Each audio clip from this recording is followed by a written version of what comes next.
Welcome students. आज हम लोग ये जानेंगे कि कैसे दो या दो से अधिक वेक्टर्स को कंपोज किया जाता है या उनका रिजल्टेंट निकाला जाता है। तो आज का हमारा टॉपिक है कॉम्पोजिशन ऑफ वेक्टर्स या एडिशन ऑफ वेक्टर्स। ठीक है, तो दो या दो से अधिक वेक्टर्स को कंपोज करना या ऐड करने का मतलब होता है कि उनका हम रिजल्टेंट निकालना चाहते हैं। इसका अर्थ ये हुआ कि हम दो या दो से अधिक वेक्टर्स मिल करके जो इफेक्ट पैदा करते हैं, अगर उतना ही वैसा ही इफेक्ट पैदा करने वाला एक सिंगल वेक्टर ऐसा अगर हम खोज सकें, ठीक है, तो वो सिंगल वेक्टर क्या कहलाएगा? उन दोनों वेक्टर्स का या दो से अधिक जो भी वेक्टर्स है उनका रिजल्टेंट कहलाएगा। तो दो या दो से अधिक वेक्टर्स को कंपोज करना मतलब ऐड करना, उनका रिजल्टेंट फाइंड करना। तो the resultant of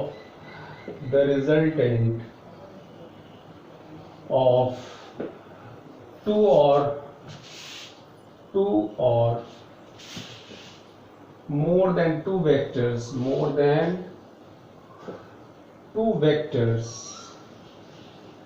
is that single vector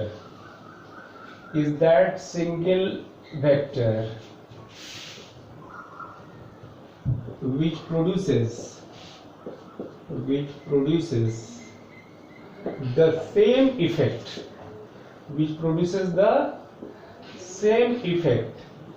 as is produced by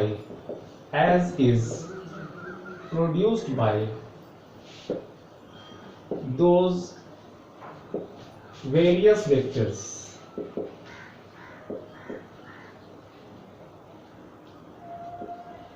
वो सभी तमाम वेक्टर्स मिलकर के जो असर पैदा कर रहे हैं, यदि वैसा ही असर सिमिलर इफेक्ट यदि एक सिंगल वेक्टर प्रोड्यूस कर सके तो हम उस सिंगल वेक्टर को हम उन सभी वेक्टर्स का रिजल्टेंट मानेंगे।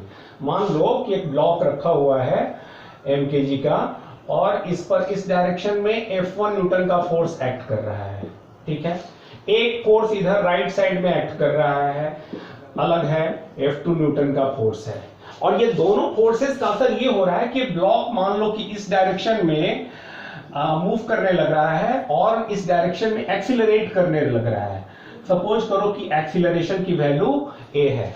ठीक है, तो अगर हम इन दोनों फोर्सेस के बजाय एक सिंगल फोर्स इस डायरेक्शन में हम लगाते हैं इस ब्लॉक के ऊपर, कितना F इज इक्वल टू इसकी मास इनटू एक्सीलरेशन, इतनी वैल्यू का अगर एक सिंगल फोर्स इस डायरेक्शन में हम अप्लाई कर देते हैं, ठीक है, तो वो वही असर पैदा कर रहा है जो ये दोनों मिलकर के प्रोड्यूस कर रहे हैं। तो ये जो फोर्स F होगा इसको हम F1 और F2 का कॉम्पोजिशन कहेंगे या F1 और F2 इन दोनों फोर्सेस का रिजल्टेंट कहेंगे।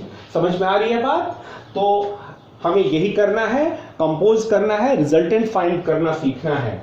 तो वेक्टर्स को ऐड करने के बहुत सारे तरीके हैं, उनको आप जान लेते हैं। तो आज सुबह में जैसा मैंने बतलाया था, तीन तरीके हैं वेक्टर्स को ऐड करने के। तो laws of vector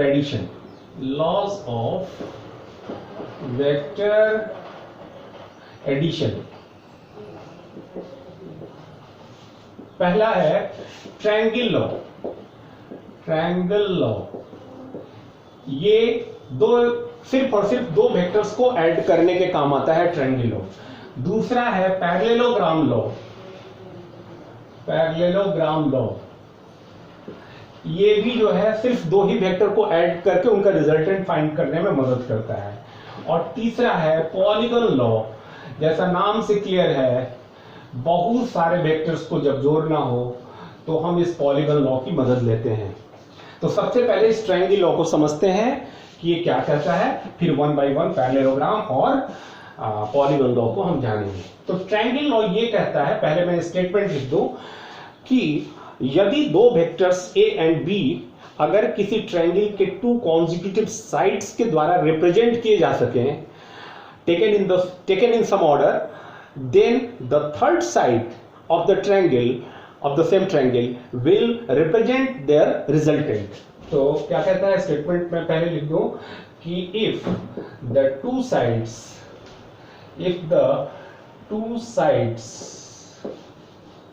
of a triangle can be represented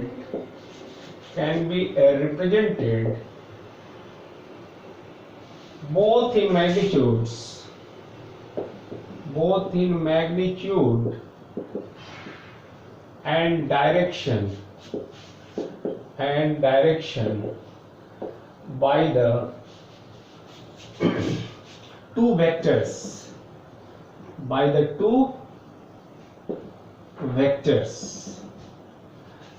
taken in some order,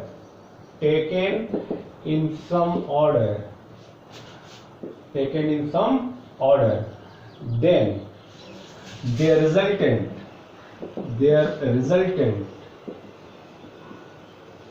is given by the third side of the same triangle,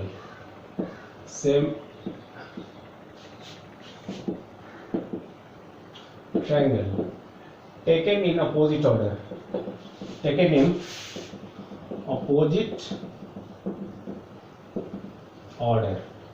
ठीक है। इसमें पूरे एनालिसिस में, पूरे स्टेटमेंट में एक ही जगह समझने वाली बात है कि ये ऑर्डर का चक्कर क्या है। तो ध्यान देना, मान लो कि एक वेक्टर हमारे पास है ए, इसकी दिशा ये हो गई, लेंथ ये हो गया, एक दूसरा वेक्टर है बी, इन दोनों वेक्टर्स को हमें ऐड करना है। किस तरीके से ऐड करना है? Triangle law of addition. तो हम क्या करते हैं कि वेक्टर ए के जैसा एक वेक्टर ले लिए हम, और इसकी हेड पर दूसरी वेक्टर जिसको ऐड करना है, इसकी टेल को रखते हैं बिना इसकी डायरेक्शन और मैग्नीट्यूड चेंज किए। तो इसकी टेल को यहां रखेंगे हम पहले वेक्टर की हेड पर, ठीक है, और इसके पैरेलल ही लेंगे। पैरेलल लेने से डायरेक्शन सेम रहेगा और सेम लेंथ का भी लेंगे, ताकि ये वेक्टर बी बना रहे। तो ये दोनों लाइन वेक्टर्स हो गए, ये वेक्टर बी, तो ये भी वेक्टर बी हो गया, और ये ए हो गया, ठीक है। तो ये दो वेक्टर्स जो हैं, दो साइड्स बन गए, ठीक है। हालांकि अभी ट्रायंगल कंप्लीट नहीं हुआ, तो ये दो साइड्स की तरह अगर मान लिए जाए किसी ट्रायंगल की, तो ये जो इनका सेंस देखो, इनका ऑर्डर देखो क्या है। ऑर्डर का मतलब डायरेक्शन से है, सेंस ऑफ डायरेक्शन से है। तो पहला वेक्टर की दिशा ये है, दूसरे वेक्टर का सेंस ये है, मतलब कि पहले ये दोनों वेक्टर जिनको ऐड करना है, इनका सेंस ऑफ ओरिएंटेशन क्या है? ये क्लॉकवाइज सेंस है, एंटी क्लॉकवाइज सेंस, ठीक है। तो ये जो थर्ड वेक्टर होगा, ये जो थर्ड साइड के द्वारा रिप्रेजेंट किया जाएगा, तो वो थर्ड साइड, उसकी डायरेक्शन हमें अपोजिट लेनी पड़ेगी। तो ये जो इस ट्रायंगल का थर्ड साइड होगा, टेकन इन अपोजिट ऑर्डर। क्यों भाई? तो वेक्टर ए और वेक्टर बी की सेंस क्या है? Anti clockwise. तो रिजल्टेंट जो इन दोनों वेक्टर्स का होगा, वो इस थर्ड साइड के द्वारा रिप्रेजेंट किया जाएगा, और इस थर्ड साइड की जो वेक्टर की दिशा होगी, वो इनके सेंस का अपोजिट होगा। यानी कि इन दोनों का सेंस अगर एंटी क्लॉकवाइज है, तो रिजल्टेंट का सेंस जो है क्लॉकवाइज होगा। इसीलिए ये वाला वेक्टर जो है, ये थर्ड साइड, ये देगा इन दोनों वेक्टर्स का रिजल्टेंट। अगर रिजल्टेंट को हम r से डिनोट करें, तो this r is equal to vector a plus vector b होगा। अगर इन पॉइंट्स का नाम हम दे दें o a b, तो वेक्टर OB जो हुआ, ये vector OA plus vector AB हो गया। तो इस तरह से triangle law of vector addition की मदद से हम दो गिवन वेक्टर्स का रिजल्टेंट ऑब्टेन कर सकते हैं, जो कि उनके थर्ड साइड के द्वारा रिप्रेजेंट किया जाएगा, टेकन इन अपोजिट ऑर्डर। बस एक ही जगह समझने वाली बात है, अपोजिट ऑर्डर का मतलब क्या हुआ, मैं फिर से रिपीट कर दूं। पहला वेक्टर ए इधर, दूसरा वेक्टर बी इधर, तो दोनों का सेंस ऑफ रोटेशन क्या हुआ, इन दोनों वेक्टर्स का ऑर्डर क्या हुआ, sense of rotation anti clockwise. तो जो तीसरा वेक्टर होगा, वो जो कि रिजल्टेंट होगा इन दोनों वेक्टर्स का, वो इस ट्रायंगल के थर्ड साइड के द्वारा रिप्रेजेंट किया जाएगा। अब ये जो थर्ड साइड है, इसको हम दो डायरेक्शन असाइन कर सकते थे, या तो हम ये डायरेक्शन देते या फिर इधर डायरेक्शन देते। तो ये जो डायरेक्शन असाइन करते तो वो गलत हो जाता। क्यों? क्योंकि स्टेटमेंट कह रहा है कि जो थर्ड साइड है, टेकन इन अपोजिट ऑर्डर, मतलब थर्ड साइड का ऑर्डर जो कि रिजल्टेंट देगा ए और बी का, वो अपोजिट होना चाहिए। अगर इन दोनों का सेंस एंटी क्लॉकवाइज है, तो रिजल्टेंट का सेंस जो है क्लॉकवाइज होना चाहिए। तो ये वाला डायरेक्शन जो होगा, ये वाला जो वेक्टर होगा, ये इन दोनों वेक्टर्स का रिजल्टेंट होगा। क्लियर है? तो इस तरह से हमारा ट्रायंगल ऑफ वेक्टर एडिशन हो गया। लेकिन ये सिर्फ दो ही वेक्टर को ऐड करने के काम आता है। अब बात करते हैं पैरेललोग्राम लॉ की। तो second law is parallelogram law of vector addition. Second, जैसे नाम से क्लियर है, पैरेललोग्राम फॉर्म होगा यहां, पैरेललोग्राम लॉ। ये क्या कहता है? ये लॉ कहता है कि यदि दो वेक्टर्स जो हैं वो किसी पैरेललोग्राम के टू एडजेसेंट साइड्स के द्वारा रिप्रेजेंट किए जाए। एडजेसेंट मतलब जस्ट सटे हुए साइड्स। जैसे मान लो एक वेक्टर ये है, दूसरा वेक्टर ये उंगली है, तो एक ही जगह से ओरिजिनेट हो रहे हैं, ये दो सटे हुए साइड्स हो गए। तो अगर दो वेक्टर्स जो हैं ए और बी किसी पैरेललोग्राम के टू एडजेसेंट साइड्स के द्वारा रिप्रेजेंट किए जा सकें both in magnitudes and directions, यानी कि दो वेक्टर्स की मदद से यदि हम जो कि सटे हुए वेक्टर्स हैं, एडजेसेंट वेक्टर्स हैं, उनकी मदद से अगर हम एक पैरेललोग्राम फॉर्म कर सकें, तो ये लॉ कहता है कि उस पैरेललोग्राम का जो डायगोनल होगा, दो डायगोनल होंगे, उसमें से वो वाला डायगोनल जो उसी कॉमन पॉइंट से गुजरे, जिस कॉमन पॉइंट से ये दोनों वेक्टर्स जो हैं ओरिजिनेट हो रहे हैं, तो वो वाला डायगोनल जो है इन दोनों वेक्टर्स का रिजल्टेंट देगा। तो let me right the statement first. क्या कहता है ये स्टेटमेंट्स? आपसे पूछा जाएगा एक एक नंबर के स्टेटमेंट्स। तो ये कहता है कि if the two sides, if the two vectors can represent the two adjacent sides, the two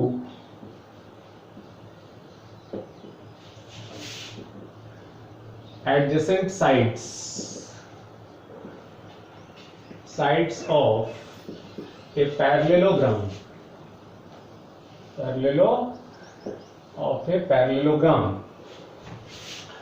if the two vectors can represent the two adjacent sides of a parallelogram both in magnitude and direction, then starting from a common point,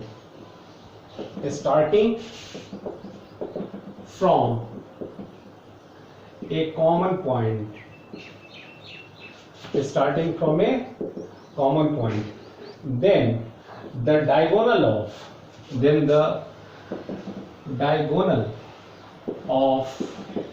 the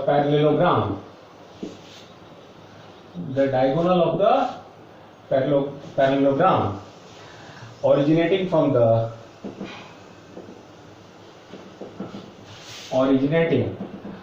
the same common point,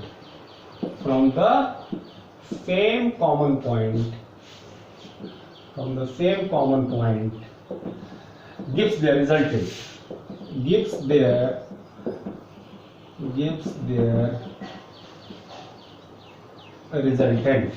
समझो ये क्या कहा जा रहा है। मान लो कि हमें दो वेक्टर्स दे रखे हैं, वेक्टर ए ये हो गया, एक वेक्टर बी ये हो गया, ठीक है।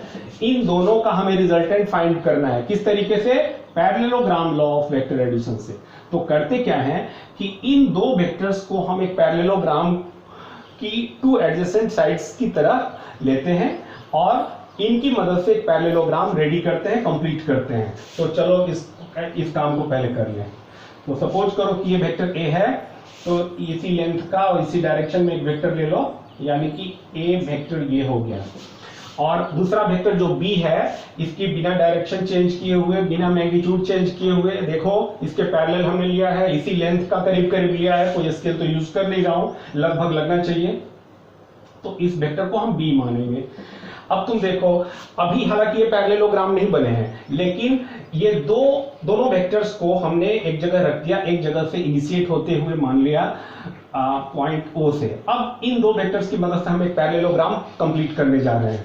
तो क्या करना होगा हमें? इस वेक्टर ए के पैरेलल यहां से एक लाइन ड्रॉ करना होगा, इसकी लेंथ के इक्वल लेंगे, ठीक है। तो जाहिर सी बात है ये वाला जो वेक्टर होगा ये भी वेक्टर ए हो जाएगा, और इसके पैरेलल हम यहाँ इसको कंप्लीट कर देते हैं, इस लाइन को, ठीक है। तो ये वेक्टर बी है, तो ये वेक्टर भी बी हो जाएगा। समझ लो बात? तो इन दोनों वेक्टर्स की मदद से हमने एक पैरेललोग्राम कंप्लीट कर लिया। अब ये बताओ, ये दोनों वेक्टर्स कहां से ओरिजिनेट हो रहे हैं? एक कॉमन पॉइंट ओ से ओरिजिनेट हो रहे हैं, ठीक है। अब इनकी मदद से हमने एक पैरेललोग्राम जो बनाया है, इस पैरेललोग्राम के दो डायगोनल्स होंगे, एक तो ये वाला डायगोनल और दूसरा ये वाला डायगोनल।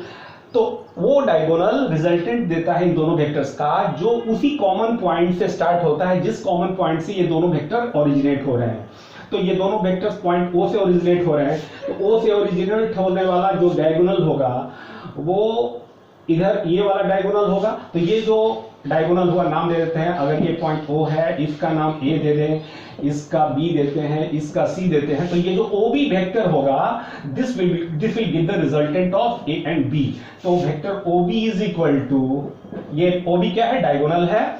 और कौन सा डायगोनल, वो डायगोनल जो उसी कॉमन पॉइंट से स्टार्ट हो रहा है जिस कॉमन पॉइंट से ये दोनों वेक्टर्स ओरिजिनेट हो रहे हैं, जिनका रिजल्टेंट ये डायगोनल देगा।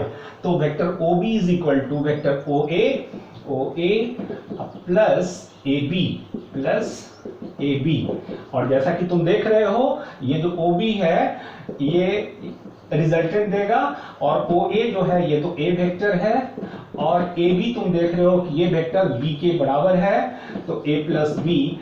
तो तुम देखो कि इस तरह से जो डायगोनल है वो इस पैरेललोग्राम का वो दोनों वेक्टर्स A और B का रिजल्टेंट देता है। तो ये दो तरीके जो हैं, triangle law of vector addition और पैरेललोग्राम लॉ, ये इनकी मदद से हम दो वेक्टर्स को ऐड कर सकते हैं, दो वेक्टर्स का रिजल्टेंट फाइंड कर सकते हैं। क्लियर है? अब तीसरे लॉ की बात करने जा रहे हैं जो पैरेललोग्राम लॉ है। पैरेललोग्राम नहीं, और वो पॉलीगन लॉ है। पॉलीगन लॉ क्या कहता है ये? तो तीसरा पॉलीगन लॉ, जैसा नाम से क्लियर है, बहुत सारे साइड्स होंगे इसमें। Polygon law of vector addition, polygon law of vector addition. तो मान लो कि दो से अधिक वेक्टर्स हैं, बहुत सारे वेक्टर्स हैं, A B C D E F dot dot dot dot, so many vectors are there. सब अलग अलग डायरेक्शंस के हैं, अलग अलग मैग्नीट्यूड्स के हैं, हो सकता है कुछ सेम मैग्नीट्यूड सेम डायरेक्शन के भी हो। तो अगर बहुत सारे वेक्टर्स जो हैं किसी पॉलीगन के वेरियस साइड्स के द्वारा रिप्रेजेंट किए जा सके, both in magnitudes and directions, ठीक है, और इनकी मदद से अगर हम किसी ओपन पॉलीगन के साइड्स को रिप्रेजेंट कर सकें, ठीक, तो जो क्लोजिंग साइड होगा, अभी डायग्राम से ज्यादा क्लियर होगा ये, taken in opposite order, that gives the resultant of those various vectors। तो क्या कहता है स्टेटमेंट, पहले याद कर लो और फिर समझ लेना कि if a large number of vectors, if a large number of, देख लो दो की बात नहीं है, दो से बहुत हो सकते हैं, if a large number of vectors can represent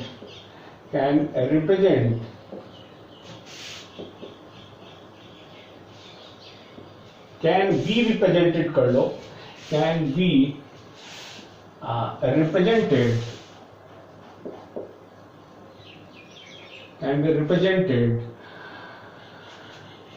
by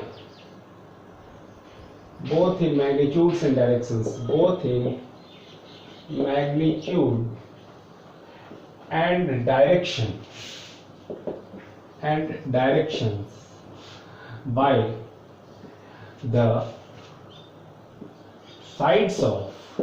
the sides of an open polygon,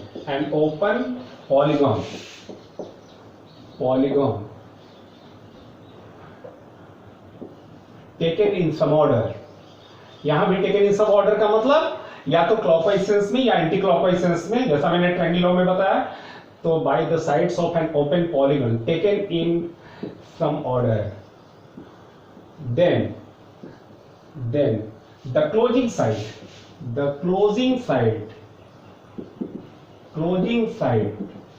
of that polygon gives, taken in opposite order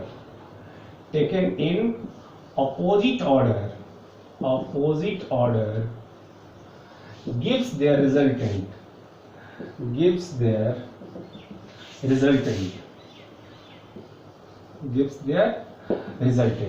ठीक है, तो सपोज करो कि हमारे पास ये बहुत सारे वेक्टर्स हैं, एक वेक्टर A हो गया, एक दूसरा वेक्टर B हो गया, ठीक है, अलग अलग मैग्नीट्यूड के भी ले लेते हैं, ये इसका डायरेक्शन इधर की ओर हो गया, एक तीसरा वेक्टर C हो गया मान लो, एक तीसरा वेक्टर सी ले लेते हैं, एक चौथा वेक्टर डी हो गया, चौथा वेक्टर डी ले लेते हैं,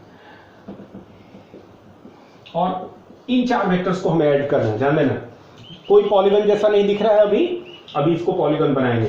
तो एक वेक्टर एक की दिशा ये, बी दूसरा इधर है, सी इधर है, डी है इधर, कोई चौथा पांचवा वेक्टर हो सकता है, कोई छठा वेक्टर हो सकता है। तो यदि इन सभी वेक्टर्स की मदद से सभी इन वेक्टर्स को हम क्या करें, एक पॉलीगन फॉर्म करें, एक पॉलीगन के साइड्स के द्वारा इन वेक्टर्स को रिप्रेजेंट किया जाए। जैसे मैं सबसे पहला वेक्टर ए ले लेता हूं, यहां वेक्टर ए, ध्यान देना लेंथ इतना ही रहना चाहिए, मैं स्केल यूज नहीं कर रहा हूं तो छोटा बड़ा हो सकता है, लेकिन अंदाज से भी लगना चाहिए सिर्फ। तो लेंथ ए को एज इट इज हम ले रहे हैं, डायरेक्शन सेम लिया, तो ये वेक्टर ए रहा। अब इसके हेड पर दूसरे वेक्टर बी को, इसकी टेल को रखते हैं बिना इसकी डायरेक्शन मैग्नीट्यूड चेंज किए हुए, मतलब इसके पैरेलल एक वेक्टर लेते हैं बी वेक्टर, ध्यान देना इसके पैरेलल, इसकी लेंथ के बराबर एक दूसरा वेक्टर ले लो, तो ये वेक्टर और ये वेक्टर दोनों लाइन वेक्टर्स होंगे, तो ये वेक्टर जो है हमारा बी वेक्टर हो गया। क्लियर है? अब तीसरा वेक्टर है हमारा सी, ठीक है, इसकी भी डायरेक्शन मैग्नीट्यूड को बिना चेंज किए हुए ये तीसरा वेक्टर हमारा सी हो गया, ठीक है। और चौथा वेक्टर हमारा क्या हो गया, सी हो गया, ये तीसरा वेक्टर। चौथा वेक्टर हो गया डी, चौथा वेक्टर हो गया, एक मिनट, सी की लंबाई ये है, अगर हाँ इसके पैरेलल लेते हैं अगर, तो ये आएगा, हाँ ये हो गया सी, ठीक है, सी। चौथा वेक्टर हो गया डी, ये डी हो गया ये, ठीक है। अब इस तरह से तुम देख रहे हो कि एक ओपन पॉलीगन फॉर्म हो रहा है, ये चारों वेक्टर्स क्या कर रहे हैं, एक ओपन पॉलीगन फॉर्म कर रहे हैं। वेक्टर ए स्टार्टिंग यहां से हुआ था, वेक्टर ए का टेल यहां है, ये पहला वेक्टर, ये दूसरा, पहले की हेड पर दूसरे को रखा बिना डायरेक्शन मैग्नीट्यूड चेंज किए हुए, दूसरे की हेड पर तीसरे वेक्टर को प्लेस किया बिना डायरेक्शन मैग्नीट्यूड चेंज किए हुए, तीसरे की हेड पर चौथे की टेल को रखा, और ये सिलसिला चलते जाएगा। अगर कोई पांचवा वेक्टर होगा तो चौथे की हेड पर पांचवें वेक्टर को उसकी टेल को रखेंगे बिना उसकी डायरेक्शन मैग्नीट्यूड चेंज किए हुए।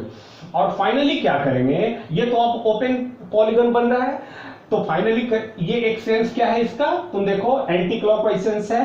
तो जो क्लोजिंग साइड होगा इस पॉलीगन का, ध्यान देना ये क्लोजिंग साइड हो गया, तो ये जो क्लोजिंग साइड है पॉलीगन का, ये रिजल्टेंट देगा सबका, ये जो क्लोजिंग साइड है this will give the resultant, ये r इज इक्वल टू, ये क्या हो जाएगा, vector a plus vector b plus vector c plus vector d, इन चारों वेक्टर्स का क्या हो जाएगा, रिजल्टेंट हो जाएगा। कैसे भाई, तो जरा इन पॉइंट्स का नाम दे दो, o A B C D।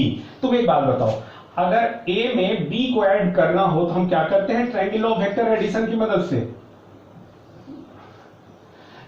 This will give the resultant of A and B, तो ये हो जाएगा A प्लस B, ये हो गया A प्लस B, ये।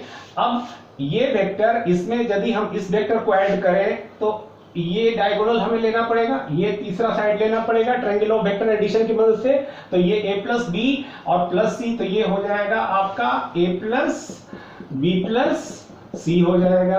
बोलो, अब इस वेक्टर में ये चौथा वेक्टर जो d है, पहले वेक्टर दूसरा वेक्टर, ये टू कॉन्जिक्यूटिव साइड्स ले लिए जाए ट्रायंगल के, तो ये जो क्लोजिंग साइड, ये जो तीसरा डायगोनल होगा, ये जो तीसरा साइड होगा ट्रायंगल का, ठीक है, टेकन इन अपोजिट ऑर्डर। ध्यान देना इन दोनों वेक्टर्स का ऑर्डर क्या है, एंटी क्लॉकवाइज, तो टेकन इन अपोजिट ऑर्डर जो थर्ड साइड होगा वो इन दोनों का रिजल्टेंट देगा। ये वेक्टर खुद क्या है, a plus B plus C है, और ये वेक्टर खुद d है, तो ये जो वेक्टर हुआ तीसरा साइड इस given triangle o a b c, इसका नाम कुछ और दे दो, d दे दो, तो ये जो CD वेक्टर और OC वेक्टर दोनों को ऐड करोगे तो तुम्हारा OD वेक्टर आ जाएगा, और OC तो खुद ही a plus B plus C है, तो ये हो जाएगा तुम्हारा ये वाला vector a plus B plus C plus D, यानी कि इस पॉलीगन का जो क्लोजिंग साइड हुआ ये taken in opposite order, this gives the resultant of all the given vectors.